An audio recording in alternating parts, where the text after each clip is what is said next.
किस काम के हैं वह ऊंचे महल जहां या तुम्हारी आ न सके। किस काम के हैं वह ऊंचे महल जहां याद तुम्हारी आ न सके। वह झोंपड़े अच्छे हैं जिनमें कोई दिल से तुझे भुला न सके। वह झोंपड़े अच्छे हैं जिनमें कोई दिल से तुझे भुला न सके। उस सिर की कीमत कुछ भी नहीं जो झुक न सके तेरे चरणों में। उस सिर की कीमत कुछ भी नहीं जो झुक न सके तेरे चरणों में। वह जीवन मौत से बदतर है जो प्यार तुम्हारा पा न सके। वह जीवन मौत से बदतर है जो प्यार तुम्हारा पा न सके। किस काम के हैं वह ऊंचे महल जहां या तुम्हारी आ न सके। हजूर बाबा सावन सिंह जी महाराज के जन्मदिन पर परम संत कृपाल सिंह जी महाराज का संदेश। हजूर महाराज जी की प्यारी साथ संगत, मेरा आप सबको आज के दिन प्यार भरा प्रणाम है। आप सब दूर दूर से चलकर आए हो हजूर का जन्मदिन मनाने के लिए। मैं जिस्म करके बेशक आपके पास नहीं हूँ, मगर फिर भी आप सबके रास्ते में आंखें बिछा रहा हूँ। मेरा दिल सबके साथ बस रहा है। मेरा हर एक को बार बार प्रणाम है। नजरों से दूर होते हुए भी मैं आपसे दो बातें किए बगैर नहीं रह सकता। मैं आप सबको दिल से कह रहा हूँ कि तुम सब मुझे दिलो जान से भी प्यारे हो। सतगुरु की प्यार भरी याद दिल में बसा लो जो सबके दिल में बस रहा है। सबसे प्यार कर लो। इन दो बातों को धारण करने से सब कर्म धर्म इन्हीं में आ जाएंगे। आज के दिन मैं सबको यही कहूंगा कि तुम आपस में प्यार करो। जिस तरह हजूर जी ने हमसे किया है, अपनी जबान भी नम्रता भरी रखो ताकि तुम्हारा ऐसा बर्ताव देखकर लोग जाने कि आप इस महापुरुष से ताल्लुक रखते हैं। जहां आप आज उसकी याद में बैठे हैं, उम्मीद है यह दान आप मुझे जरूर बख्शोगे। महापुरुष जो भी दुनिया में आए उनका सादा जीवन रहा, सादा लिबास रहा, सादा खुराक रही। रातें जाग जाग कर प्रभु की याद में रो रो कर गुजार रहते थे। एक दृष्टांत मैं यहाँ पेश करता हूँ। भाई लैना जी गुरु नानक साहब के वक्त आए थे। यही लैना जी बाद में गुरु अंगद साहब के नाम से लोगों के दिल में बसे। यहाँ मैं थोड़ा उनके जीवन का अंश पेश करूंगा। लैना जी अपने दूसरे साथियों के साथ देवी देवताओं के दर्शनों के लिए जाया करते थे। एक दिन ऐसे ही देवी के दर्शनों के लिए निकल पड़े। दिल में आया कि रास्ते में नानक जी का घर पड़ता है, उनसे भी मिलते जाएं। नानक जी भी अंतर्यामी थे कि अब घर संभालने वाला आ गया है। लैना जी के स्वागत के लिए आगे ही रास्ते में आ गए। लैना जी ने पूछा कि नानक का घर कहाँ है। नानक जी बोले कि चलो मेरे साथ नानक का घर दिखा देता हूँ। लैना जी घोड़े पर सवार थे। नानक जी ने घोड़े की बाग पकड़ ली और आप आगे आगे चलते रहे। आखिर वह घर आ गया जो नानक जी का घर था। नानक जी ने कहा घोड़े को यहाँ बांध दो और आप अंदर आ जाओ। घोड़ा बांधकर जब लैना जी अंदर गए तो क्या देखते हैं कि यह तो वही है जो घोड़े की बाग पकड़े आ रहे थे। लैना जी ने कहा महाराज आपने पहले क्यों नहीं बताया। नानक जी ने कहा छोड़ो इस बात को। यहाँ पर लैना जी को नाम दान दिया और गुरु अंगद बनाया। साथी कहने लगे कि लैना अब बाहर जाओ, रैना जी ने कहा कि मैं जहां जाना था वहां आ गया हूं, अब आप बेशक आगे जाओ। ये था गुरु अंगद साहब का मिलाप गुरु नानक से। तो भाइयों, हजूर की याद में बैठे हैं, वह कहीं गए नहीं, हम ही दूर हो रहे हैं। वह तो नजदीक से नजदीक हैं। जब गुरु आपके साथ है तो काल की भी क्या मजाल है कि आपके रास्ते में खड़ा हो सके।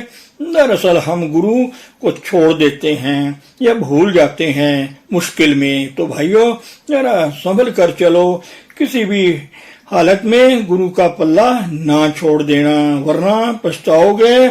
सत्संग में मालिक की रहमत की बारिशें आती है ताकि लोग फायदा उठा सकें, इसलिए सत्संग जारी किया है। रहमत तुम्हारे अंतर में आ रही है। जहां चार भाई आपस में मिल बैठेंगे, बरकत मिलेगी। गुरु गोविंद सिंह जी ने फरमाया था कि जहां 5 सिख बैठे हों वहां परमेश्वर रहता है। मैं कहता हूं जहां 2 मिलकर प्रभु की याद में बैठेंगे वहां मेरी हाजिरी होती है।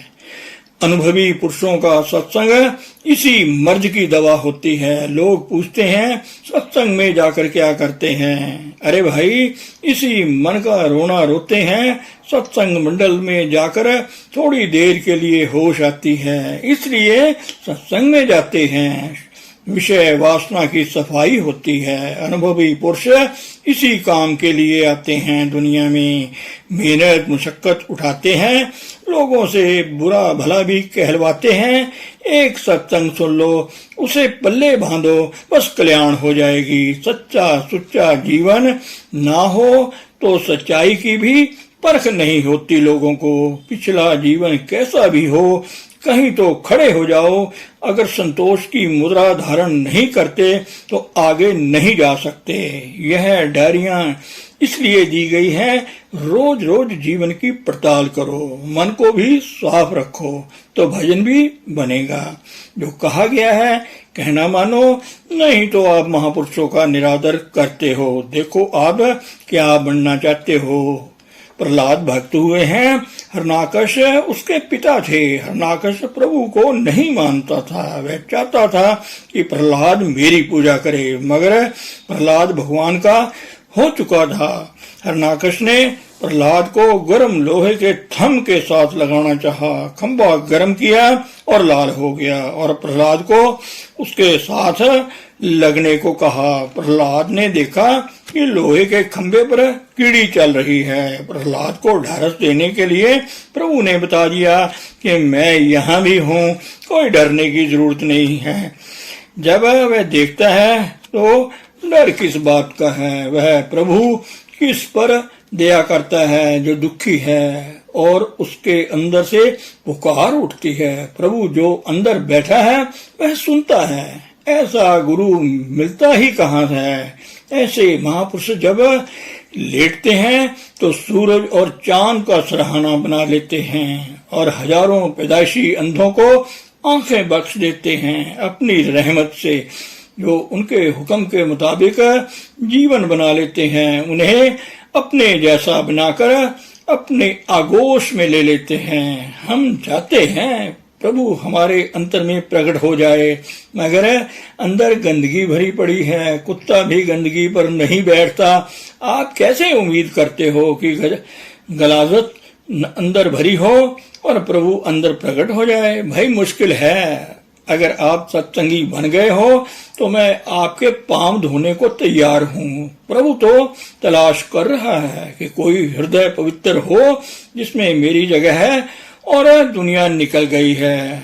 चुप की जमीन अगर बन जाए तो अंतर में शब्द सुनाई देने लगती है जो कुल दुनिया में गूंज रही है। जब तुम अपने हृदय में इस नूर को देखने वाले हो जाओगे तो फिर सबके अंतर तुम्हें वही नूर दिखाई देगा। ऐसा रोशन खमीर इंसान जहां भी है मुबारक है। ऐसा पुरुष सारी दुनिया का होता है, किसी खास मुल्क का नहीं। वह सब में प्रभु को देखता है। ऐसे महापुरुष चंदन की तरह खुशबूदार होते हैं गुरु के मिलने से। इसलिए डायरी ना रखना भूलो। आप भी खुशबूदार हो जाओगे। फरमाते हैं, यार मेरा मुझ में है, मैं यार में हूँ, बिल जरूर तुझ में मैं, मुझ में तू, आंखें मिला के देख ले, अगर देखे ना तो बे यह इल्जाम क्या। ये जो बातें कही जा रही हैं उनके लिए हैं जो तैयार हो चुके हैं, जिनका दुनिया में आखिरी संबंध है, जिनके दिलो दिमाग पुख्ता हो चुके हैं, जो प्रभु के नजदीक आना चाहते हैं। जो भी कच्चे हैं उन्हें जगाना पड़ता है, थोड़ी चिंगारी देकर। साधु की संगत में शौक से जाओ, वह रहे या तुम। सत्संग में जाकर भी अगर बच्चों का ख्याल आता है, यह भी पता नहीं कि क्या हो रहा है, तो वह सत्संग नहीं। गुरु अगर नाराज हो जाए तो उसका मानाना बड़ा मुश्किल है। बुल्ले शाह का किस्सा आपको मालूम होगा कि नाराज हुए मुर्शद को उसने कैसे बनाया था। 6 माह बुल्ले शाह मुर्शद की जुदाई में तड़पता रहा, अंतरी रसाई भी बंद हो गई, दरबार में आना जाना भी बंद हो गया था। मुर्शद का हुक्म था कि बुल्ले शाह दरबार में भी ना आए। गुरु की एक नजर फिरने से दोनों जहां सुन्ने हो जाते हैं। मुर्शद की जुदाई में बुल्ले शाह को गाना सीखना पड़ा, जो मुर्शद को पसंद था। बेसवा के यहाँ गाना सीखा। एक रोज बेसवा को बुल्ले शाह ने कहा कि आज मैं गाना गाने दरबार में जाऊंगा। बुल्ले शाह ने बेसवा के कपड़े पहनकर दरबार में जाकर गाना शुरू किया। मुर्शद ने देखा कि ये तो बुल्ले शाह है। फरमाया कि बुल्ले अब कपड़े उतार दो। फिर बुल्ले शाह को गले लगा लिया। फिर बुल्ले शाह कहने लगे कि महाराज मैं बुल्ला नहीं बल्कि मैं पुल्ला हूँ। भाइयों, ये आश्रम उस प्यारे हजूर की एक दिल भरी कहानी है जिससे दुनिया को रूहानी फैज मिल रहा है। मैं आज के दिन आपको क्या कहूँ, यही दिल चाहता है कि आप सबके मैं पाँव धोऊं और प्यारे सावन की प्यारी प्यारी याद में आपको रंग दूं। हम सब उसी एक परिवार के मेंबर हैं। उसका हाथ बड़ा लंबा है और सब मुतलाशियों के सिरों पर है। सच्चा साक न टूटई, गुरु मिले सैया। दूसरों के दुख सुख बांटो, फिर वहाँ प्यार ही प्यार होगा। अगर तुम्हारे दिल में प्यार का भाव है तो सांप और शेर जैसे जहरीले जानवर भी तुम्हें कुछ नहीं कहेंगे। जहाँ प्रेम होगा वहाँ शांति होगी। इन वचनों को आज पल्ले बांधो, होश में आओ। क्यों देरी कर रहे हो? सत्संगी बनो, बकायदा डायरी रखो तो कामयाब हो जाओगे। यह जिस्म हरि का मंदिर है, देखो इसमें ज्योति का विकास हुआ है कि नहीं। प्रभु देना जानता है, दिखाना नहीं। अगर साधु संग मिल गया तो प्रभु कृपा से सतगुरु भी मिल जाएंगे। अगर फिर भी तुम सत्संगी नहीं बने तो कितनी बदकिस्मती है आपकी। जो गुरु को खुश करना चाहते हैं वह नेक पाक जीवन बना लें, फिर बेड़ा पार हो जाएगा। साधक अवस्था में बड़ी एहतियात से रहना पड़ता है। माफ करना, कुंवारी लड़की समझ लो या बीवी समझ लो, इनको बड़ा संभाल कर रखना पड़ता है, रहना पड़ता है। मैं अपने बारे में जरा बताऊं। हजूर ने एक दफा फरमाया कि मैं कृपाल सिंह की कंवारी लड़की की तरह संभाल करता हूँ। यह इल्फाज हजूर के थे। पिछले साल भी हम इस महापुरुष की याद में इकट्ठे हुए थे, आज भी बैठे हैं। कहाँ पहुंचे हो भाई? मत्थे टेकने से काम नहीं बनेगा। कहना मानो, आपस में प्यार बढ़ाओ ताकि लोग जाने कि तुम मेरे पास आने वाले हो। हजूर के वक्त लोग कचहरियों में जाते थे, पेशी होती थी तो जज ने कहना कि यह ब्यास जाने वाला है, झूठ नहीं बोल सकता। सिख गुरु साहिबान के जमाने में भी जब मुसलमानों का राज था, एक सिख कोर्ट में जाकर जो बयान देता था वे तो कहते ये सिख है, झूठ नहीं बोल सकता।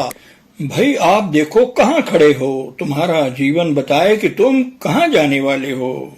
बात को कान खोल कर सुन लो, मत्थे टेकने से कुछ नहीं बनेगा। जो बात कही जाए उसे हृदय में धारणा करो और जीवन का हिस्सा बना लो। उम्मीद है आप सत्संग में शामिल होकर हजूर की बरकत से फैज उठा रहे होंगे। आप प्रेम और नियम से भजन में वक्त दें, हजूर की दया मिलती रहेगी। एक दिन हजूर ने कुछ वचन फरमाए, वचन सुनकर तो मेरी आंखें भर आई। मैंने अर्ज की, हजूर जो सुख आपके चरणों में है वह खंडों ब्रह्मंडों में नहीं है।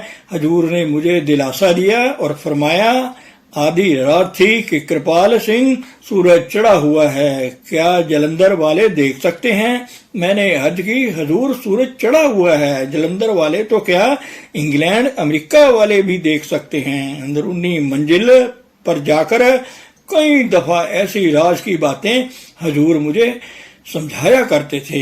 एक बात गौर से सुन लो, गुरु प्रणाली आंखों के जरिए चलती है, कागजों के जरिए नहीं। आंख को नशा देती है, चार्जिंग दे जाती है सारी उम्र, फिर वह नशा भूलता नहीं। फिर डूब जाओ उसी में गूंगे बहरे होकर, जिसको पाना है उसकी तलाश में लग जाओ। जो गिनती में रह गए सो रह गए। यह नशा किताबों में नहीं मिलता, आंखों से ही यह नशा मिलता है। किताबों में तो सिर्फ उसका जिक्र है, मगर मिलता आंखों से है। गुरु जैसा दो जहानों में कोई नहीं। सो भाइयों, जन्मदिन मनाने का बढ़िया तरीका उस महापुरुष के साथ अंतर में शब्द के साथ जुड़ने का है। पावर एक ही है। असल भक्ति आपकी यही है जो आपको दिया गया है। अंतर में वह हर रोज बढ़े और फूले। ऐसा जीवन आपका होना चाहिए जिससे आपको गुरु की खुशी भी मिल जाएगी और आपका कल्याण भी हो जाएगा। ये अल्फाज मेरे दिल से निकल रहे हैं। ज्यादा से ज्यादा भजन सिमरन में वक्त दें, इस तरह हजूर भी खुश हो जाएंगे। जन्मदिन मनाने का मतलब यही है, चले तेरी राहों में मंजिल को पाए। निकले 9 द्वारों के सुंदर महल से, तेरे चरण कमलों में लिव हम लगाए। मोहब्बत के सांचे में जीवन को ढाले, निम्रता का रंग अपने दिल में बसाए। तेरे हुक्म पर सर झुकाते हुए हम, तेरे हुक्म पर सर झुकाते हुए हम, बने नेक नेकी करें एक हो जाए। जन्मदिन मनाने का मतलब यही है, चले तेरी राहों में मंजिल को पाए। जमाने का है ओ दर्द जानो जिगर में, रवैया हो औरों की खातर ये अपना। जो बहते हो आंसू किसी के तो पोंछे, कोई गिर रहा हो तो उसको उठाए। पुजारी बने हम इंसानियत के, न अपना पराया है कोई नजर में। हमारे लिए जो भी कांटे बखेरे, हम उसके लिए फूल कलियां बिछाए। किसी चीज का भी न लालच हो दिल में, गुजारे यहाँ रात मेहमान बनकर। सुबह होते ही कूच करना पड़ेगा, गुनाहों का क्यों बोझ सर पर उठाए। जन्मदिन मनाने का मतलब यही है, चले तेरी राहों में मंजिल को पाए। तेरे दर पे आए हैं उम्मीद लेकर, तेरे दर पे आए हैं उम्मीद लेकर, गुनाहगार पे इतनी हो जाए बख्शिश। तेरे दर पे आए हैं उम्मीद लेकर, गुनाहगारों पे इतनी हो जाए बख्शिश। दिया नाम का कर दे रोशन तबस्सम, दिया नाम का कर दे रोशन तबस्सम। उजाले में हम अपने घर पहुँच जाएं। जन्मदिन मनाने का मतलब यही है, चले तेरी राहों में मंजिल को पाए। निकले 9 दीवारों के सुंदर महल से, तेरे चरण कमलों में लिव हम लगाए। चले तेरी राहों में मंजिल को पाए।